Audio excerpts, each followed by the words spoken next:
to another season and another episode of Earth is Our Witness, where we bring in inspiring photographers to tell stories of interconnectedness. Today, we have a very special guest. We wanted to start our season with a very, very special guest. And today I'm delighted to introduce a very special guest in a minute. Before that, let me welcome my really good friend, artist in residence, Art Wolfe. Art, how are you doing? I'm doing well. It's great to be back in a new year with positive things ahead. Great. Thank you, Art. Always good to see you, my friend. With that, let's introduce our guest tonight. He needs no introduction. He's an absolute legend. I got to say, he's an absolute legend. And it's a treat for us that he's here today. Yes, he's a photographer.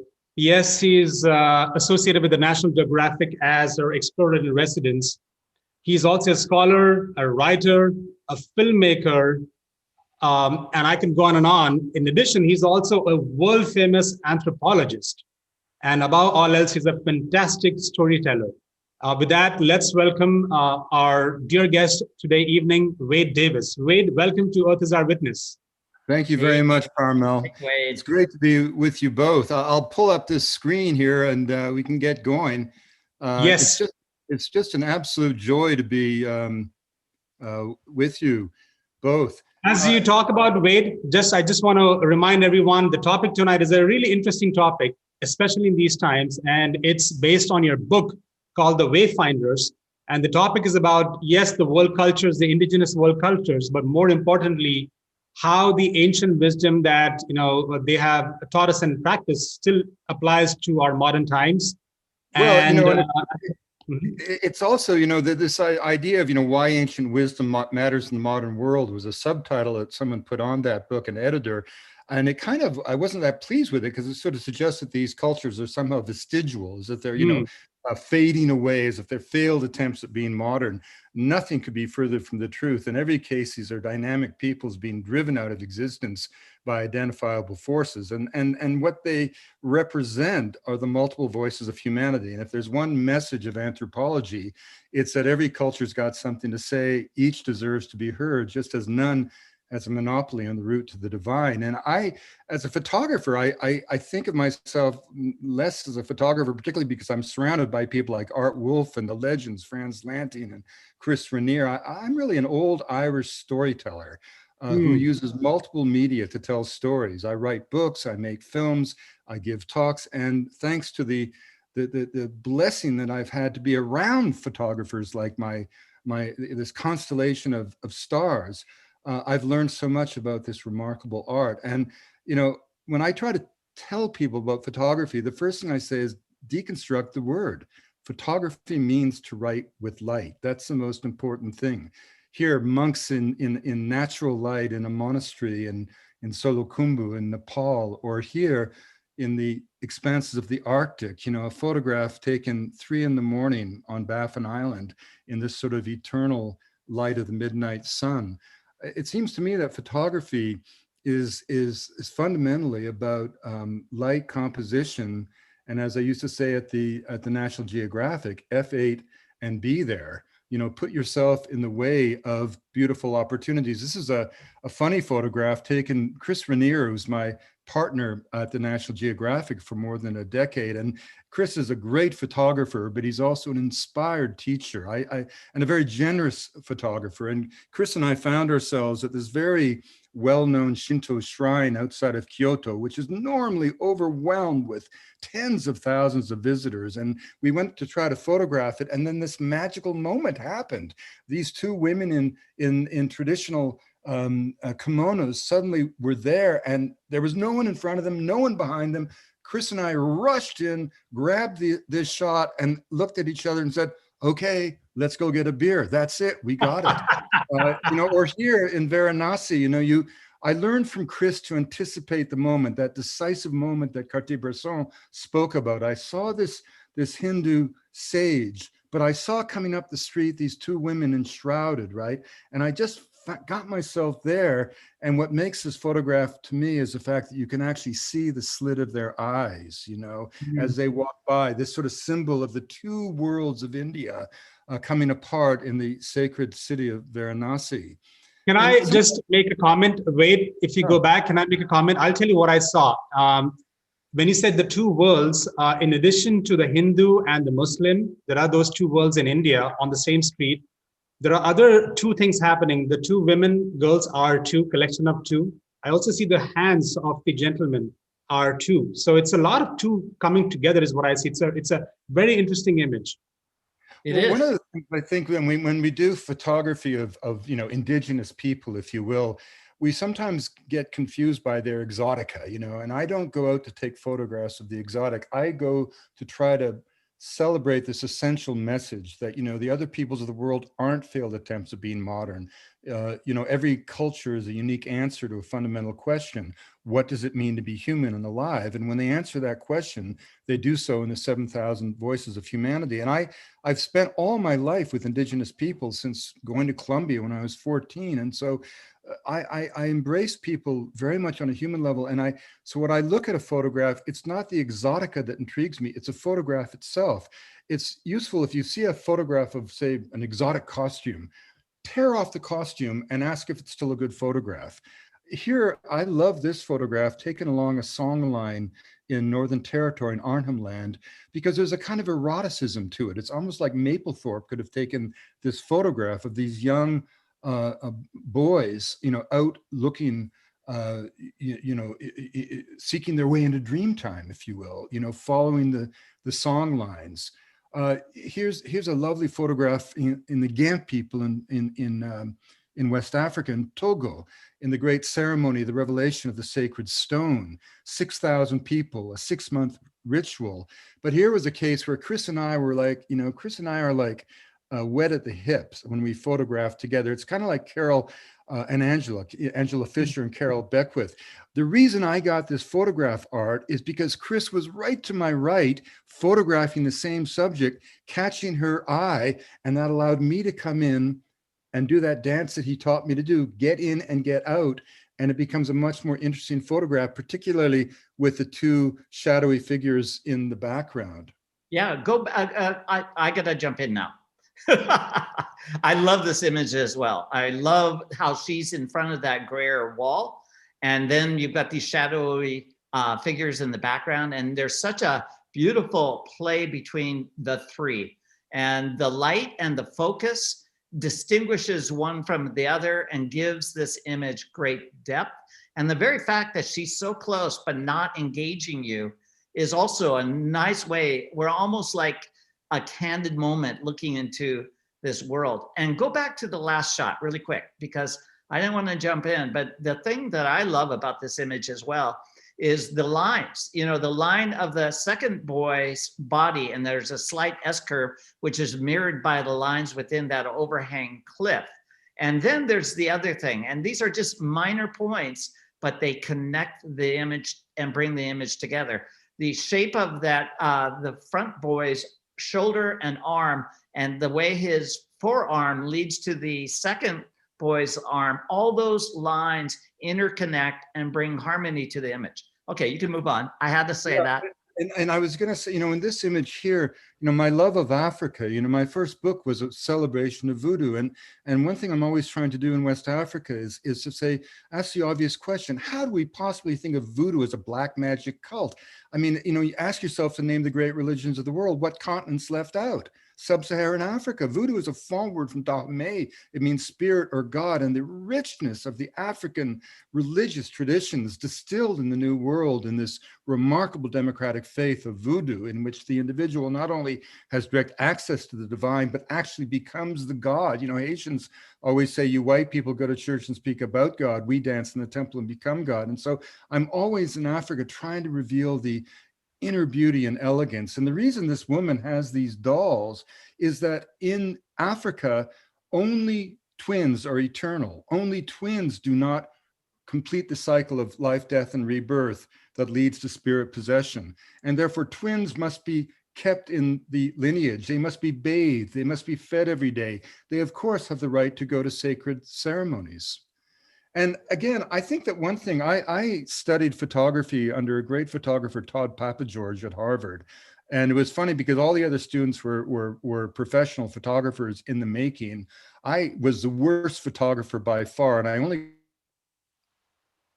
seminar because my good friends threatened to boycott the class because they said I'd be at least good entertainment value, and that's all I was. But what Todd would do, Art, is he'd come in every class. He had no interest in idle student opinion. He would project on the wall the photographs of the masters, and he'd tell you why they were great photographs. And because I had no cards in the game of photography, I, like a sponge, absorbed that. At the end of the seminar, I had more images selected by the jury for the exhibit than all the other photographers put together. So Cartier-Bresson, when I saw these women at the Taj Mahal, it just reminded me of his images. Or here, Steve McCurry, you know, the umbrella shots, the rent-a-monk phenomena that we always joke about, you know, but only by chance do you have black, you know, brown, black, brown in this strange lineup in Laos.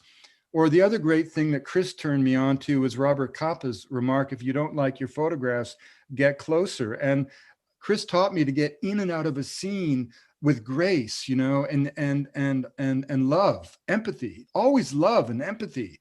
And so you get in close and you get out.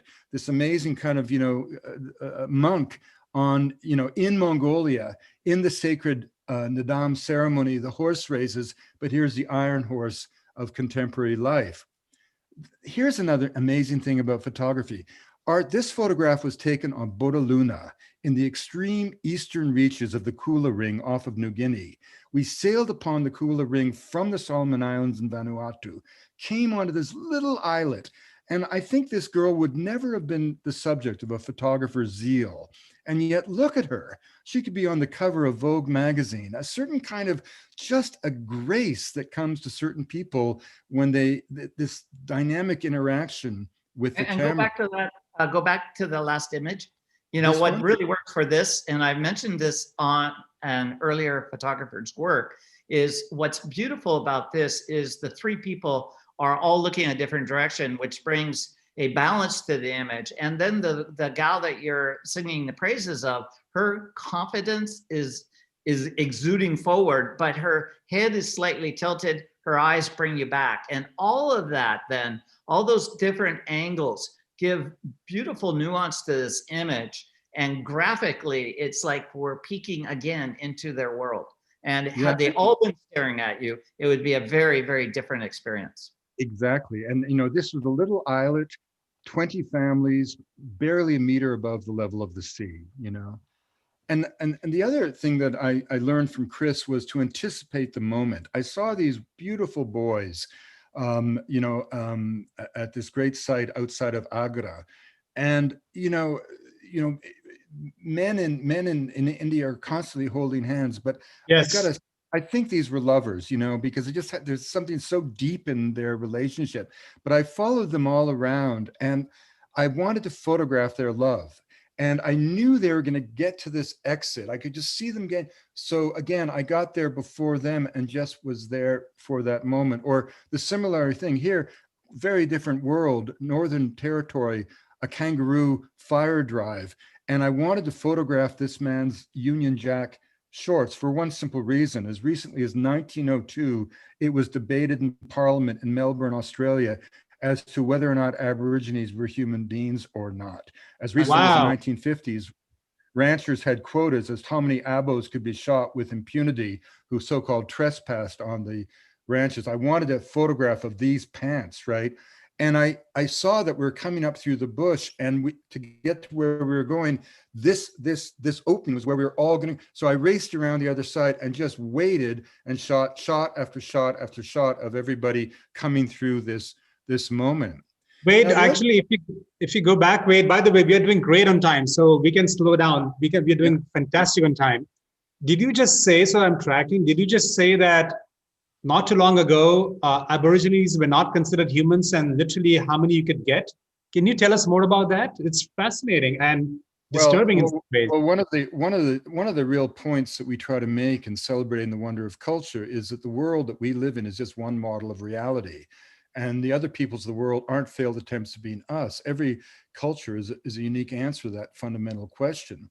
And when the British arrived in Australia, they saw people that looked strange, had a simple material technology. But what really offended the British is that they had no interest in improving upon their lot.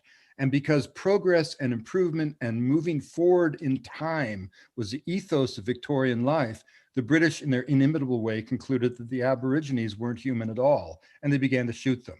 As recently Wow. as the 1960s, a book used in schools across Australia, A Treasury of Fauna of Australia, included Aborigines as some of the interesting forms of wildlife in the country, the 1960s. What was actually going on, Art and Pamela, was a devotional philosophy too subtle for the British to comprehend. That was a dreaming, and the dreaming wasn't a dream. It was the idea that the world both exists but is waiting eternally to be born. The entire purpose of life in Australia was the antithesis of progress and change. It was stasis. The role of the individual was not to change the world, but to do the ritual gestures deemed to be necessary to keep it as it was at the time of its creation. It would be as if all of Western thought had gone into pruning the shrubs in the Garden of Eden to keep it as it was when Adam and Eve had their fateful conversation. The interesting thing is not to say who's right and who's wrong.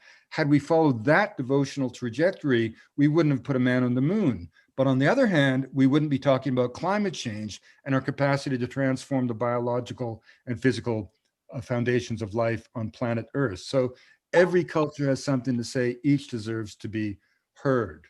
That is amazing. What you just said, Wade, that is profound. I think we need to unpack that a little bit, and we have time. But how do you reconcile the two worldviews? We just said that it's not about one is right, one is wrong.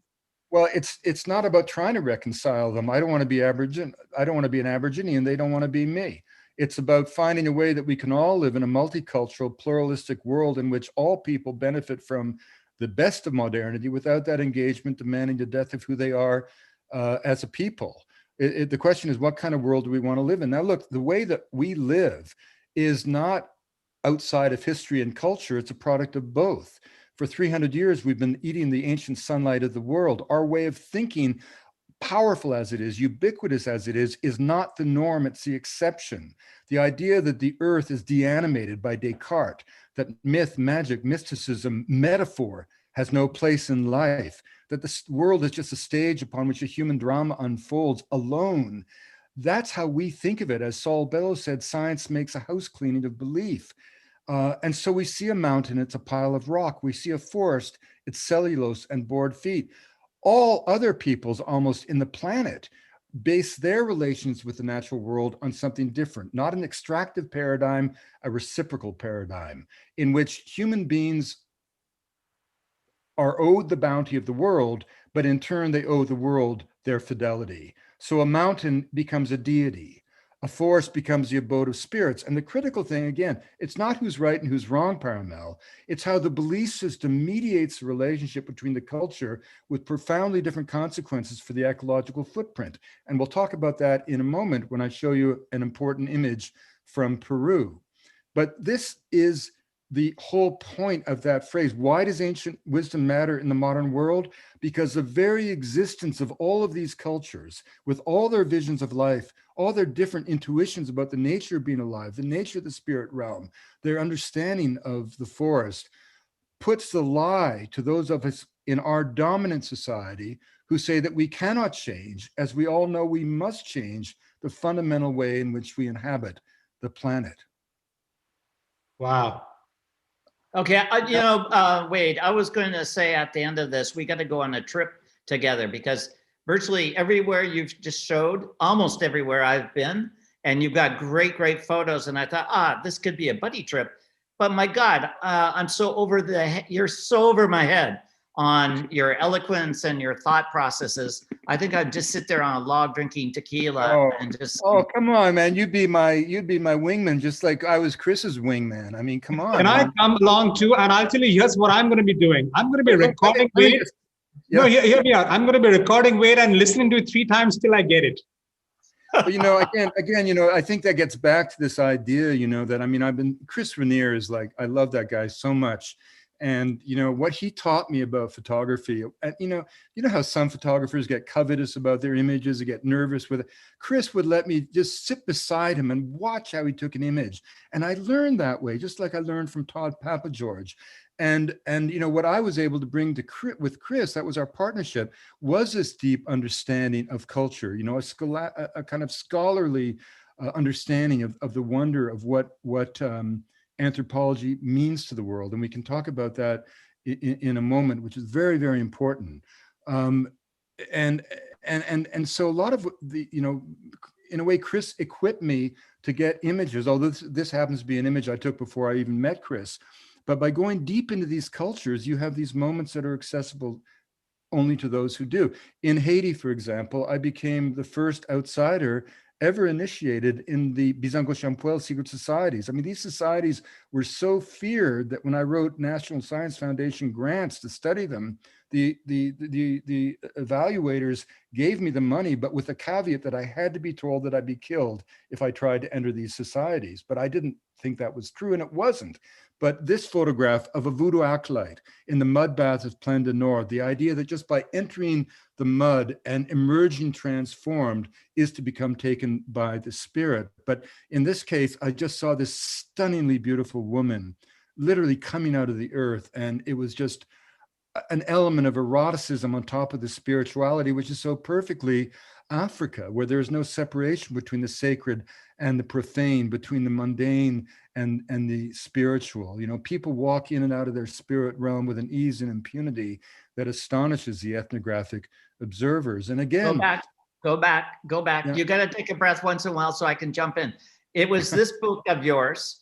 It was this book of yours that featured the work in Haiti, which gave me the inspiration when I was doing the human canvas to cover my models in mud and have them coming out of the earth. Very similar to what you got well, here. You know, there's a beautiful thing in Haiti art that you'd love to photograph called Sodo.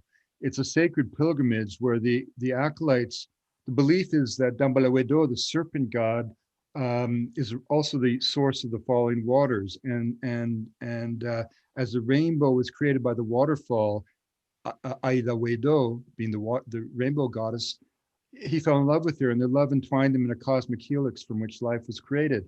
And so merely to touch the thin cold of the divine, to enter the waterfall, is to become possessed by Dambala. And you see hundreds of people slithering across the stones like serpents, and men with these extraordinary, you know, I always say, Art, that the foundation of racism is jealousy. You know, you see these unbelievably beautiful human beings going into the waterfall fully clothed and literally letting the head of the water tear their rags from their bodies. So like the snake that sheds its skin to emerge renewed for a coming year, so too they spiritually emerge renewed. You know, it's the most extraordinary kind of moment of spiritual grace. But again, back to this idea of, you know, the ethnographic lens allowing you to see beneath the surface of things. I mean, you hear so much, for example, Parimal, about shaman, and the shaman is seen as a priest or a physician, you know, and a lot of that is kind of hippie ethnography. In many societies, the shaman is much more analogous to a nuclear engineer who periodically goes into the heart of the reactor to reprogram the world. Here amongst the Barasana, for example, their most profound spiritual intuition, cultural intuition, is the idea that plants and animals are only people in another dimension of reality, and that the role of human beings is to maintain the energetic flows of existence. And this, again, is a very important point. Societies all around the world believe that their prayers and rituals are essential to the cosmic balance of the earth. And so when they witness something like climate change, even though they played no role whatsoever in its creation, for them, it's not a scientific problem. It's not a technical problem. It's not an economic opportunity. It's a profound existential psychological crisis. Because if the earth is in trouble, it's their fault. And you see this all around the world. Here, if we go, this is an amazing story about photography. This is my brother, Danilo Villafana. I say Adalberto, that was his father. I lived in these mountains with the elder brothers, the sun priests of the Arahuacos, when I was a kid in 1970s studying coca. These are the descendants of the ancient Tairona civilization who retreated into this isolated volcanic massif in the wake of the conquest, and to this day remain ruled by a ritual priesthood. But the training for the priesthood by repute is austere in the extreme.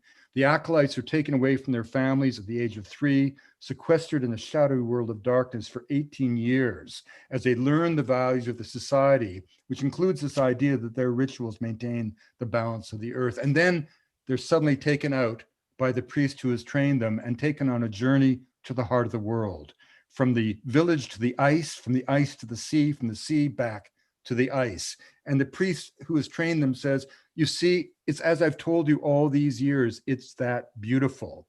It's yours to protect.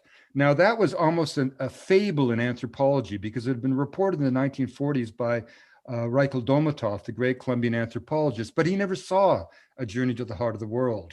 And then miraculously, this man, Danilo, with 3 mamos, one from the Wiwa, one from the Kogi, and one from the Arahuaco, 3 Chibchan language groups, mutually unintelligible, but all descendants of the Tairona, arrived in my office at the National Geographic with the Colombian ambassador.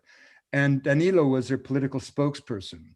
And as I was looking at Danilo, I said, you know, my friend, I don't mean to be rude, but you look a lot like an old friend of mine.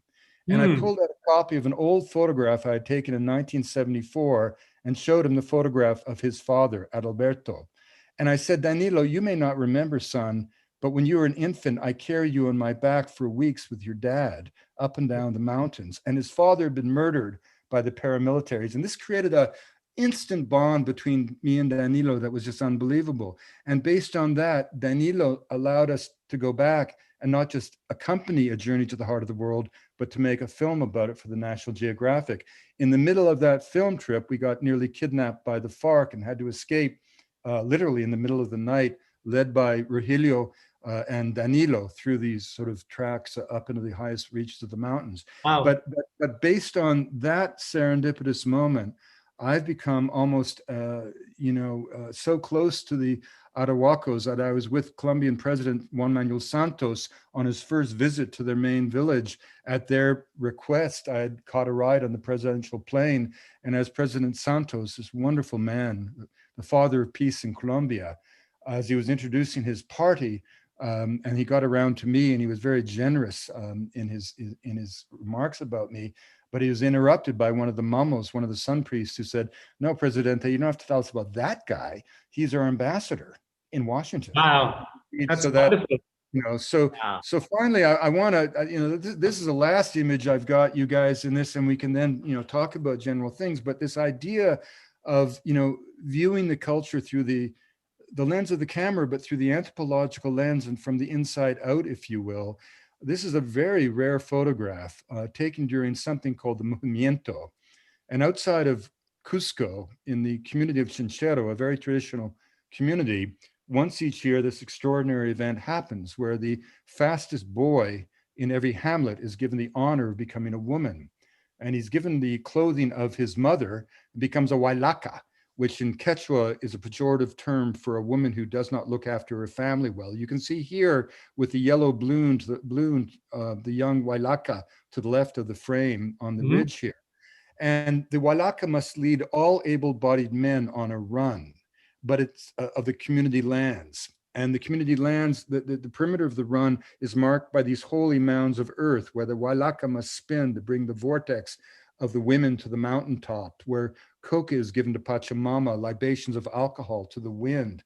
And it's not a run as much as a sacred pilgrimage, remembering that the word sacred comes from the word sacrifice, and the physical exhaustion implied in this long ritual 24-hour event transforms the participants into sacred beings. And it's not your ordinary run. You start off at 11,500 feet in the plaza of Chinchero. You run 2,000 feet down to the base of the sacred mountain, Antioquilca, and then you run to 16,000 feet, only to fall away toward the sacred valley from this ridge, only to cross 2 soaring Andean ridges until eventually completing the entire perimeter run of the event. And the idea is that you fall away into trance out of pure exhaustion. And I did this run as what my wife calls one of my many midlife crises at the age of 48. And I trained with an African-American boxer in DC for 6 months to be ready for the run. And I only got through the day, I can promise you, by chewing more coca leaves in one day than anyone in the 5,000 history of the plant. But what really got me through it was that I've been working in this community for over 30 years. And I had baptized in this beautiful way many, many young children. And as their godfather, I had entered into these relationships of compadrazgo with their parents, which are economic and social and spiritual connections between adults. And I bought cows for the families and put the kids through school. And when all of my ahijados, all of my godchildren, learned that their padrino was stupid enough to run the movimiento, the oldest man ever to do it at the age of 48, the only outsider ever to be invited or to complete it, they came out and stayed with me throughout the entire 24 hours, clinging to me like limpets, rubbing my brow with yerba, buena, lemongrass and herbs, making sure I was going to be fine. They weren't about to let anything happen to their cash cow. Wow. What a story. What a story you weave. You are an amazing speaker and photographer. And what I also am very impressed is your ability to recall names and just without hesitation spit them out. You're the entire package here. Well, go ahead, Parimal. Go ahead. I was just going to say that, I really want to tip my hat to Chris Rainier. I mean, I cannot tell you how much he did for me as a photographer. And one of the things about Chris is that he's not just a photographer, and he's an activist, and he uses photography to further pursue his efforts. The Cultural Sanctuary Project, for example, that they're engaged, he and Olivia. But let me just finish with one important thing about anthropology for this audience. Mm-hmm. Anthropology is not some esoteric thing that sort of white pith-helmeted men did in the 19th century. Let me ask you a question. Consider the world of your great-great-grandfather, what he believed about race, about homosexuality, about the role of women, about the environment, and consider how you feel about all of those certitudes that to us are not only false, but morally reprehensible. So what was it that allowed us in a generation to go from 0 to 60, as women went from the kitchen to the boardroom, as people of color went from the woodshed to the White House, as gay men and women went from the closet to the altar? Something had to happen to challenge those certitudes of the Edwardian Victorian age. And what that was Franz Boas and a circle of contrarians who gathered around him to envision another way of thinking. They were the ones who first studied the integrity of culture. They're the ones who suggested that race was a fiction.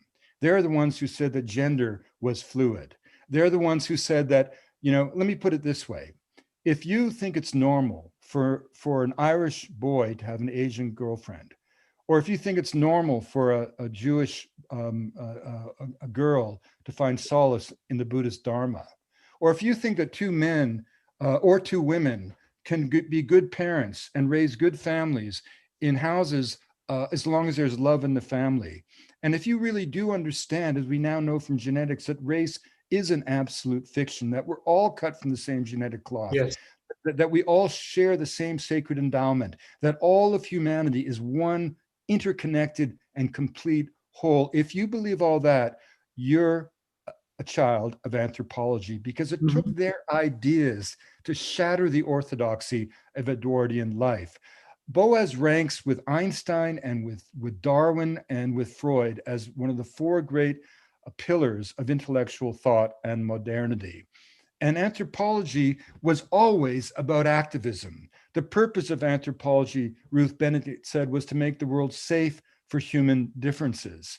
Boas said there was no point to engage in anthropology if it was not for a greater, better purpose. And for those ideas, they were hounded by the FBI, denied tenure, denied jobs, and ridiculed in the media.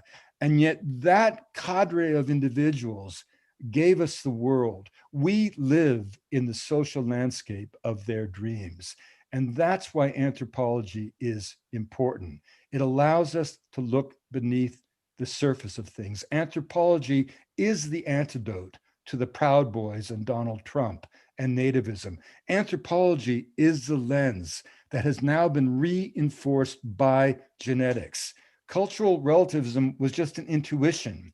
The idea that different cultures had different visions of life, that we are all the products of our history, that manners don't make the men, men and women invent the manners. All of that was just Boas's intuitions, but now genetics, 80 years after his death, has shown him to be true. The genetic endowment of humanity is a continuum. We are all cut from the same genetic cloth. We're all descendants of the same common ancestors, including those of us who walked out of Africa 65,000 years ago, and over 40,000 years, 2,500 human generations carried the human spirit to every corner of the habitable world. Anthropology is the mana of modernity. It's the hope of humanity, the idea that we really are one interconnected whole. Wow. I wish I could stand and give a standing ovation. Wade, that was brilliant. Amazing, amazing. I got to say on that note, you know, and I do have a few questions for you. If you want to close the screen sharing, feel free so we can see you a bit more of you.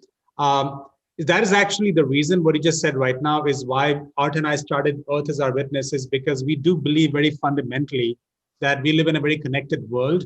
And at the same time, we also believe very strongly that photography is a very powerful means to go beyond the pretty images, to show how connected we are, and to remove the kind of walls and build more bridges, because the bridges exist, they sometimes are invisible, and to bring guest photographers like you to help educate a wider audience through the work, whether it's anthropology or photography. In some ways, they're all connected. So thank you so much for that.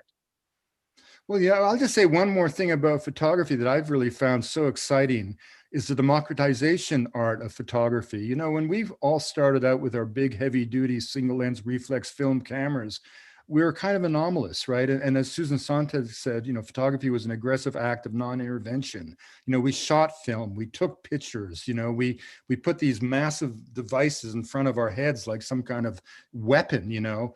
And the wonderful thing about iPhones and you know these wonderful statistics, like every 3 seconds more photographs are taken now than in the entire history of photography. But the truth is that people everywhere are taking photographs, and people love photography. And I found, you know, one of the things that, again, Chris showed me this a lot when we both moved into digital, but how you can, what I do, even if I don't speak the local language, which is very often the case with indigenous languages, but we all have eyes to see. And so with your camera, I turn every photo session that I ever do into a kind of a photo workshop, because everybody wants to learn to be a better photographer. And all you can go and say, no, it's not that cool to cut off the guy's head. Look how much better it looks here. And because we have these fantastic instant things, you can say, look at your wife over here. Now look, you know, is it okay if I take a photograph of your wife? Now look what happens if I cut off her head. It doesn't work, does it? No, it doesn't. And you can actually, instead of being the outsider taking something, you can be the outsider giving something. And again, you know, I think I learned so much about that from Chris, because Chris is the most giving, generous person as a photographer. He's never worried that you might get the shot. And the only other two that can compare to Chris are our beloved friends, Angela, you know, and Carol Beckwith and Angela Fisher, who in this fantastic way for all those years would put their film canisters into a common pot and sort of pretend they didn't. I got to say, that is what art is to me. I got to say, and I would add art to that list, because I hung out with the guy in Hawaii, you know, a month back, and I learned a lot from art just by pure osmosis. Well, and he's very convinced let too. me tell, I want to tell, if I can, Art, the story of meeting you, which is such a beautiful story about you. I was in Marrakesh, and when I get to Marrakesh, like any place in the Middle East, I just like to go to the souk and get lost. So I got into this big souk and just followed my bliss until I knew I was thoroughly lost in the inner core of the place.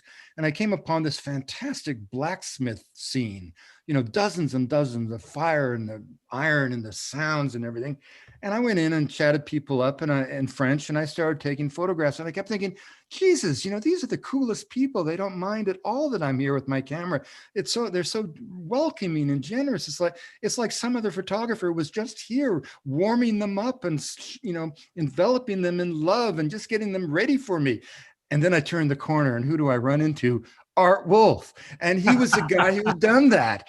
He had radiated his love through that entire blacksmith. So any photographer who came after him, you know, had a kind of a path to heaven. But I think You that's know, yeah, that was the first time we met. And in fact, you know, you've graciously written introductions to a couple of my books. And, you know, I've always said that the path of the camera for me was a passport to the world, because I grew up in a very low economic family, and the idea of traveling was way beyond my thoughts when I was a kid. But as the camera and taking pictures became a thing for me, I realized that it got me overseas. And as you just stated, I love sharing the images now in the digital world and engaging the people I want to photograph and letting them take a picture of me first, so that it demystifies that little object in our hand. So there is so many parallels, and I'm so honored that you're sharing those with Parimal and I tonight. And I know Chris has got to be listening tonight, because we're all cut from the same bolt of cloth. And it's so nice to share that with you. And what stories you tell. Hey, wait, I had a couple of questions as we wrap this up. sure. You said something really interesting. I would love to unpack that. And you said something along the lines of, if I'm paraphrasing, the foundation of racism is jealousy. Tell us more about what that Well, means. that's that's kind of a joke, Paramel. But you know, I mean, and you know, it's just that, like, you know, look at America. I mean, look, race is the story of America. You know, and I'm writing about that right now. But you know, when I kind of joke that, you know, and it's not something to joke about. Don't get me wrong. So I'm not, you know. But there is this element that, I mean, all the best athletes are African American. All the great music comes out. Rock and roll absolutely came out of voodoo. I could explain that, but it's without any doubt whatsoever. And when you go to a place like, you know, when I was in Haiti, I just, you know, it's sort of like, you know, white men can't jump, white man can't dance. I mean, it's just, you know, when I love African culture, and you know, every day I was in Haiti, I felt like that line from that Dylan song, you know, there's something happening here, but you don't know what it is, do you, Mr. Jones? And I love being in that kind of liminal space of uncertainty, but you know, surrounded by such vibrancy. You know, the very first moment I landed in Haiti, I saw this beautiful man in the late afternoon sun, completely sane, dancing with his own shadow. And within a day, I was at a voodoo ceremony where I saw voodoo acolytes in a state of trance, handling burning embers the size of small apples in their mouths with complete impunity, a kind of astonishing example of the mind's ability to affect the body that bears it. When catalyzed in a state of extreme excitation. And I just found in African, I mean, look, we're all African. I mean, you know, Africa's the mother. We, you know, we all come out of Africa. And it's something that I feel whenever I go to the ancient continent. And I you know, I don't even like to use the term Africa, because it implies a uniformity to the world's second largest continent that history and ethnography denies. I mean, Africa contains multitudes, you know, but certainly in Equatorial West Africa, where the genesis of voodoo, there is just this amazing sense of people moving in and out of their spirit realm. That I find, you know, you have two reactions to spirit possession. Either fear, which finds its outlet in dismissal or contempt, or awe for those of us who don't know our gods in such a direct and visceral way. And I certainly fell into the latter camp. Yeah. Well, you know, wait, I grew up in a family that, and I was searching my brain for any instances where my father or my mother ever disparaged another race, and they never did. I just cannot find that in my memory bank. And therefore, as I grew up, I didn't think of race as a negative thing. And in fact, the more I've traveled, the richer my life became as I met and became friends with people throughout the world. And so when you stated that regarding the voodoo ceremony in Haiti, I totally got exactly what you meant. And so, yeah, I mean, it's such a sad comment that people could condemn or hate people that don't look as they do. It's Well, just the amazing thing is to think, Art, where did we get this idea of voodoo being evil from? It's very interesting because Haiti was the only independent Black nation, the only successful slave revolt, and they funded Simon Bolivar on the condition that he free the slaves in Gran Colombia. And they used to buy shipments of slaves destined for the American South and give them freedom.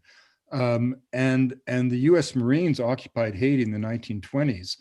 And most of them were from the American South at the height of Jim Crow, and everybody above the rank of sergeant got a book contract. And the books had names like Cannibal Cousins, Black Baghdad, Voodoo Fire in Haiti, A Puritan in Voodoo Land, The Magic Islands, The White King of La Gonave. And all these books were filled with pins and needles and voodoo dolls that don't exist, zombies crawling out of the grave to attack people, and of course, children bred for the cauldron. And those books gave rise to the RKO movies of the 40s, Night of the Living Dead. And the pulp fiction in these movies essentially suggested to the American people at the height of segregation that any country where such abominations occurred could only find its redemption through occupation. And when I went to Haiti in 1982, there were more US missionary organizations, plural, attempting to convert the Haitian people, already 90% of whom were Catholic and 100% were Voodooist, then there were individual Western trained physicians, more organizations than individual doctors. And so this cliche that we have about African culture is so deep and so pernicious, and we're suffering the consequences to this day. And this again is why anthropology has such a role to play. There's something, that I agree with everything both of you said. I read this book many years back. I'm sure you probably know about this. Is The Third Chimpanzee by Jared Diamond. He also wrote Guns, Germs, and Steel. And I believe it was him who, and many others who talked about the fear of, if it's racism, if it's something that is hatred, it's me versus you, is something we don't understand. We fear because we fear it will be at our expense, if you will, in terms of survival. Here's the thing. Cultural myopia has been the curse of humanity since the dawn of consciousness. I mean, when Herodotus came back from his journeys, Plato wanted him banned from Athens for the audacity of saying that there was something happening over there in Persia. The word barbarian comes from the Greek word barbarous, one who babbles. If you didn't speak Greek, you were a barbarian. But the Aztec had the same notion in the Nahuatl. Most indigenous tribes, the name for themselves translates the people, the implication being the blokes over the hill or savages beyond the pale. That curse of humanity is what we cannot afford anymore. Yes, 100% agree. World. And this is why, as we wrap this up, this is why, the antidote to that fear, something you don't understand, something that doesn't look like you is bad and scary, is, if you will, a big term is inclusivity, is better educating and understanding. A much more pretty word and a much more potent word and a much more meaningful word is love. The antidote to racism is love. The antidote to hatred is love. The antidote to Donald Trump is love. The antidote to myopic thinking is love. It's not rocket science. It's right out of the Bible. Love your neighbor. It's beautiful. One last question. And I'm going to ask this question to both Art and Wade, starting with Art, you first. With this conversation we just had, if you had one message, if you will, as for this 2021 that we're looking at, with a bit of a rocky start, at least in the US, without getting there, but what is the one message you would have that we should consider as humanity, starting with you, Art, first, and then Wade? Oh boy, putting me in front of Wade Davis. It's never been a competition. I would lose at the first. But here's my take. I think, and I'm very hopeful that society is moving in the right directions. What happened in DC is an terrible event, but I think in general, people are paying more attention, are more open, more liberally minded on not just in the States, but worldwide as we travel and engage more and more in the future. I think that fear of the unknown is debunked, and I think that's my hope, that we continue along that journey. Yeah, and I'd add to that, and very much in a consistent way. Look, when I was a kid, first of all, pessimism is an indulgence. Despair is an insult to the imagination. Just like orthodoxy is the enemy of invention. Creativity is not the motivation for doing something. It's a consequence of action. You can't be a photographer if you don't make pictures. When I was a kid, just getting people to stop throwing garbage out of a car window was a great environmental victory. No one spoke about the biosphere or biodiversity. Now these terms are part of the language of school children. And that vision of the Earth from space that Apollo brought home to us on Christmas Eve, 1968, will be spoken about 10,000 years from now as the moment when everything changed. We suddenly were not a flat Earth, metaphorically, literally in the minds of some. We were an orb, a blue orb floating in the velvet void of space, as the astronauts famously reflected. And I would just bring home a second journey, equally important, also made possible by the brilliance of science, a journey that also traveled great distances, but not into space, but into the very fiber of our beings. And it is only in this generation that geneticists have proven the philosophers to be right. We really are all brothers and sisters. We are cut from the same genetic cloth. We all share the same genius. And this is the important point. If you accept that scientific truth, then it means that all cultures, by definition, share the same genius. There is no hierarchy in the affairs of culture. That old Victorian idea, that we went from the savage to the barbarian to the civilized to the Strand of London, that Victorian society sat at the apex of a pyramid sloping down to the so-called primitives of the world, has been absolutely debunked by modern science and shown to be an artifact of the 19th century, no more relevant to our lives today than the notion of clergymen in that era who believed that the earth was 6,000 years old. In this fundamental affirmation of the human spirit, science has come together with anthropology to prove the truth of Boaz's intuition. And what this means, of course, is that the way human beings use that raw genius, that common mental acuity, is simply a matter of choice and cultural orientation. In our society, we've invested that genius in technological wizardry. But in Australia, they've taken that same genius and addressed an equally complex task, which is unraveling the complex threads of memory inherent in a myth. Each of these voices has something to say. All voices deserve a place at the council of human wisdom. And just as we have come to understand that, as the hardest of the sciences has proven true the intuitions of the softest of the sciences, if you will, we're faced with a daunting fact. By absolute academic consensus, of the 7,000 languages spoken the day that all three of us were born, half are not being taught to school children, which means we're living through an era when half of humanity's intellectual, social, ecological, philosophical knowledge is at risk. Every 2 weeks, some elder passes away and carries with him or her into the grave the last syllable of an ancient tongue. This does not have to happen.